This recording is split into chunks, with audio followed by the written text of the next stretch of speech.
сіздермен бірге Дансай Бағлан. Енді қалған жұмыс бізде текстура мен түстерді беру. Ол үшін біз бірінші тақтаны таңдаймыз, 9-мұлақ тақтасын.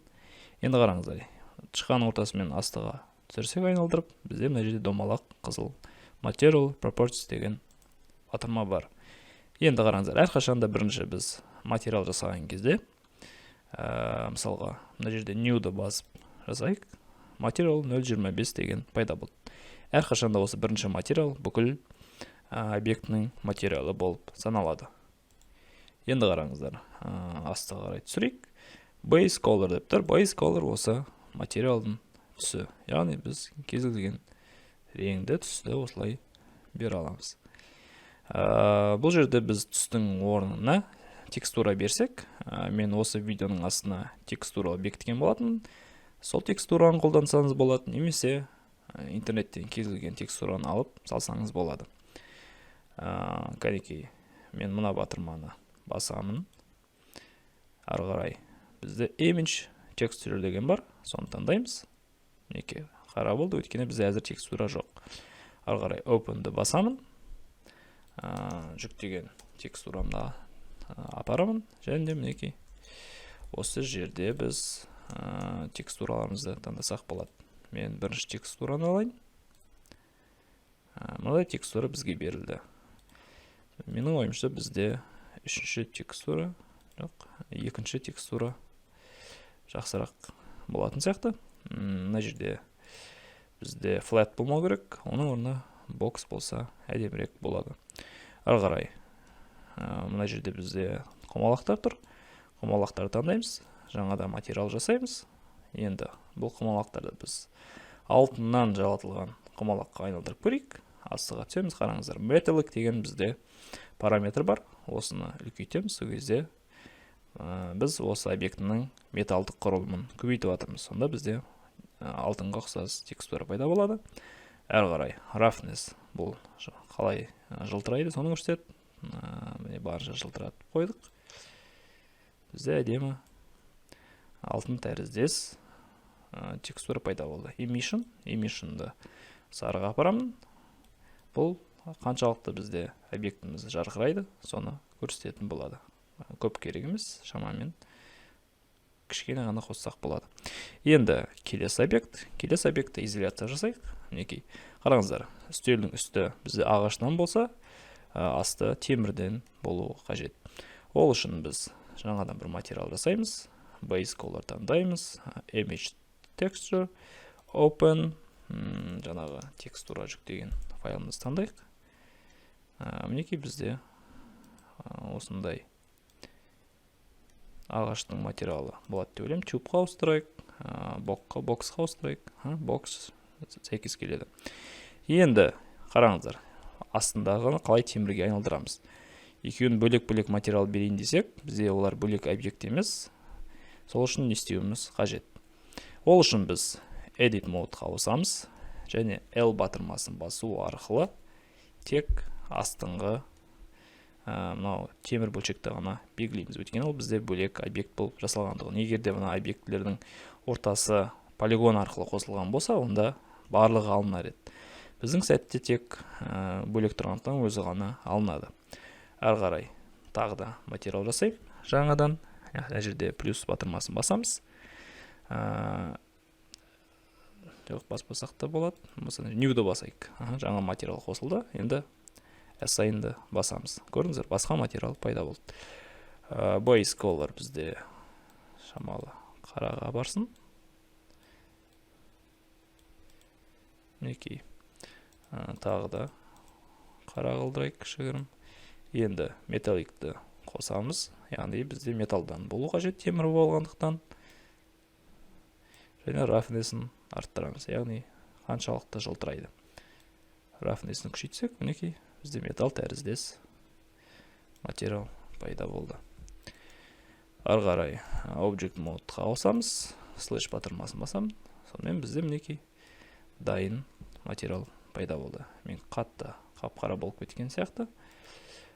Шамалы яркысын арттырсақ болады. Мінекей, бізде мынадай дайын тоғызқұмалақ тақтасы текстурасымен жарығымен пайда болды. Енді қараңыздар, бізде мына жерде камера тұр. Бұл камераны алайықты өшірейік, бізге қажет емес. Біз жаңа өзіміз камера қосамыз. Ол үшін add басайық. Камера. Камера қосылды. Енді view-ға апарайық. Cameras, set active object as camera. Active камера деген бар. Одан кейін local view. Яғни ол жерде бізде көріністің параметрлары тұр. Бізге қажеттісі align view, align active camera to view. Яғни осы камераны біздің көрініске әкелеміз. Мінекей. Камерамыз бекітілді. Енді қараңыздар. Мен мына жерде shift батырмасы арқылы, яғни мына жерде камераның параметр пайда болды. Оны өзгерте аламын. Focal length пен алыстатып жақындата аламын. Shift X бойынша осылай тұрсын. Бұлай төмен қарап тұрсын. Тағы да алыстатайық. Мінекей. Бізде осындай көрініс пайда болды. Тоғызқұмалақтың өзін алатын болсақ, біз былайына жақындатсақ болады. Қарасаңыздар, тек осы камераның аумағында ғана бізде соңында рендер жасалады. Енді жоғарыда viewport shading батырмасын басатын болсам,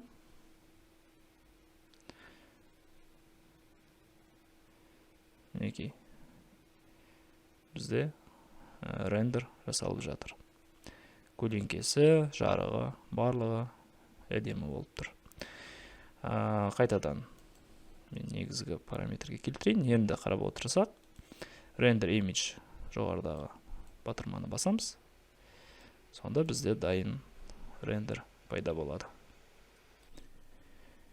Мінекей бізде нәтижесі пайда болды. Қарап отырсаңыздар, біздің текстурамыз мына жақта ақ болғанмен, мына жақта қара болды. Оның себебі біздің тоғызқұмалақ тақтайымыз қазір бір қалыңдықта тұр. Оның екінші қалыңдығын жасау үшін, яғни шынайы бейнеге беру үшін біз Solidify модификаторын қолдануымыз қажет. Ол үшін біз жақындайық, осы модельді аламыз, модификаторларға кіреміз, әрі қарай add modifier, Solidify. Енді осының біз қалыңдығын үлкейтейік. Мінекей, кішігірім қалыңдық бердік.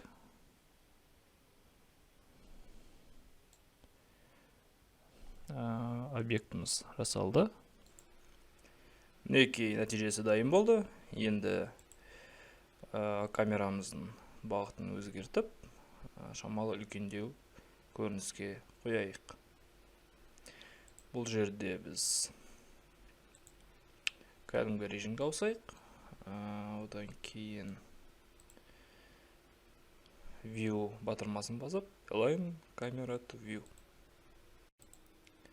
Бағанағы жерге оралдық. Қазір камераның қалпын жөндейміз. Жоғарыдан камераны алайық. Камераны алысқа тартамыз. Шамамен X және Y бағыты бойынша. Орта нүктеге келтіреміз.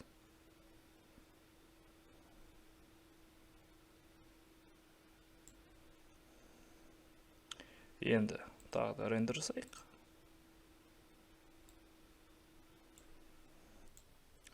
Соңында нәтижемізді көре аламыз. Баршаңызға рахмет. Келесіде кездескенше.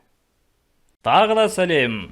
Егер де сізге үшті оңай курсы ұнаса, және де сіз өзіңізді үшті графика маманы ретінде көретін болсаңыз, біздің Дансай Академи сайтына кіріңіз, және де онда тек сіз үшін арнайы үшті мастер, графика және анимация курсын дайындап жатырмыз. Бұл біздің жаңа курсымыз.